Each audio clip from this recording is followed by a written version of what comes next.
Hi guys आज आमे बाहरलु shopping पाई आम पुआ पाई शॉपिंग कर जीवु। अरे एबे आमे एंट्री करिछु शॉपिंग मॉल को। देखिबा आम पुआ पाई को ड्रेस पसंद कोडा नेबो। एडी एबे देखुछु हमें शर्ट किन देखुछु शर्ट नेबी ना टी शर्ट किंतु आम बाबू तो शर्ट पिंदिबा पाई ताको इच्छा नै। देखुची ओडे टी शर्ट कोडाइले देखिबा आउ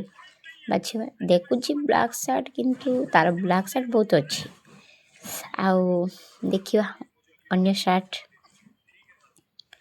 एडी आ देखिलु टी शर्ट देखुछु टी शर्ट ही पसंद एबे पूरा जे मो पुअर पसंद नेबा को पड़ियो जा ता पसंद रेले एटा ट्राई करूची देखिबा एटा भलो मानुची ना संग माने भाबुची एटा नेबी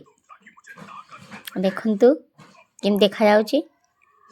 एठी पुनी आसिलु आ गोटे आम घरे सान कुनी झियोटी अछि ता पामे गोटे ड्रेस देखुछु कोडा ए संग भलो अछि ना ए ड्रेसटा आ देखो फ्रॉक भल लागुची ना कोन मो कोडा नेबी भाबुची लास्ट एटा ने पसंद होची एटा नै जीवा लास्ट रे एटी लास्ट हमें बिल पेमेंट करूछु हमरा शॉपिंग सरला पुनी हमें बे बाहरिबो किछि बर्गर खाइबा पाई एबे खाइ सालु आ पुनी बिल पेमेंट करूछु एठी हमरा शॉपिंग सरला सब किछि एडी बिल पेमेंट एठी देखंतु संग माने एबे पुनी हमें घर को फेरिलु पुनी बाबू ट्राई कला केमि देखा जाउची टिके लाइक एंड शेयर करंतु सब्सक्राइब करंतु बाय रोइली।